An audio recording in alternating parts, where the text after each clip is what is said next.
Well, we are so unbelievably grateful and honored to have Idina with us on the Bridges Tour. We love her so much, and we love, I'm no preaching to the choir, but I've been a fan of Idina's incredible voice for so many years, but and we've collaborated musically in a number of different things in the past, but I've gotten to know Idina, the human being, and her heart is as big as her talent. Her philanthropy is unreal. She's got an incredible foundation called A Broader Way that gives young people the opportunity to have theater experiences for the first time, which I think is so great. And we've teamed up with my foundation, Find Your Light.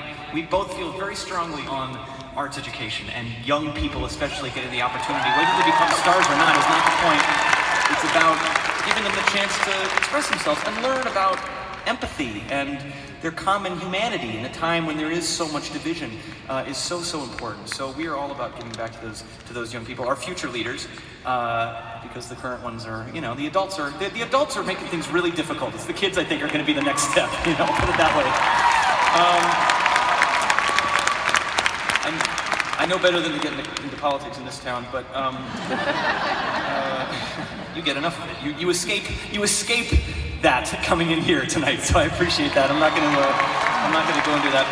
But just tell them one little thing. There's just one little thing, if we must. Just one little thing. That Idina and I feel very strongly, this is not a political statement. I really don't believe this is a political statement, because whether you're red or you're blue, whatever you vote on in this democracy is fantastic. All are welcome. That's what makes our country so great. And how we decide to vote on, especially hot-button issues like immigration and things like that, are up to the vote. And that is a very particular problem we have to think about. But as Americans, I believe we have, and I don't think there's anybody on either side of the aisle that would disagree, a moral and ethical obligation to treat humans with dignity, and treat children especially with dignity and with respect while we figure out what those laws are going to be, and that we don't traumatize families and traumatize children and separate those families in the process.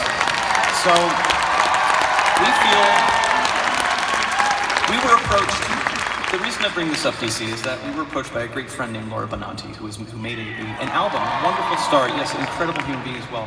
She made a lullaby album called Singing You Home that is all about those families and those kids. And the money raised from this album that Idina and I were lucky enough to sing on, along with Lin-Manuel Miranda and a lot of amazing other Broadway stars, all the proceeds go to the Refugee and Immigrant Center for Education and Legal Services and Artists Striving to End Poverty. And I just saw she tweeted about one of the families was reunited, one of the kids is finally back because of the proceeds. Oh, that's fantastic. Oh my God, that is such good news. That is such good news. We see it trickling. We see them reunited slowly but surely, but there are still so many that haven't. So we sang this song on this very worthwhile album, and it's a song I wrote on my Awake album and felt like it had significant meaning for this day and age. It's called Lullaby.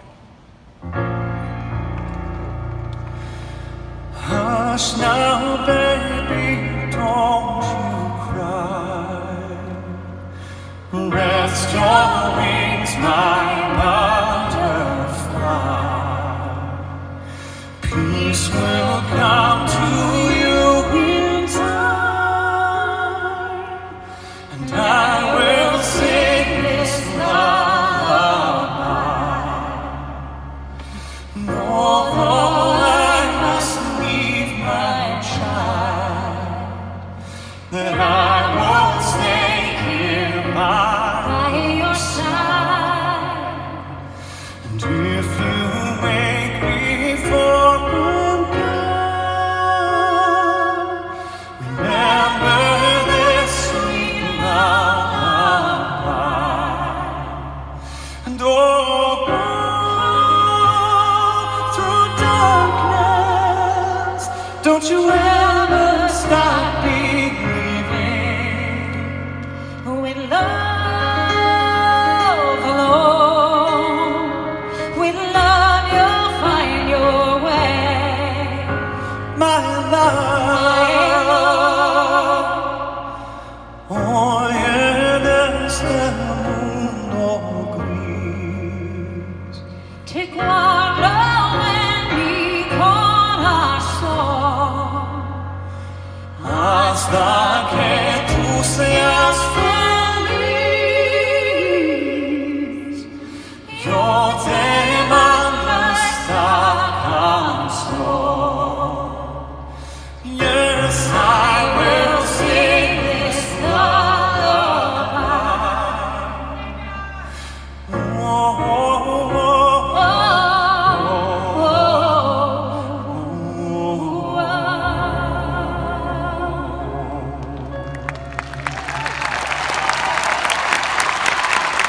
Your behavior.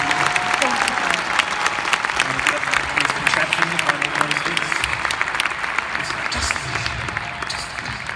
Hello, new front row. How you guys doing?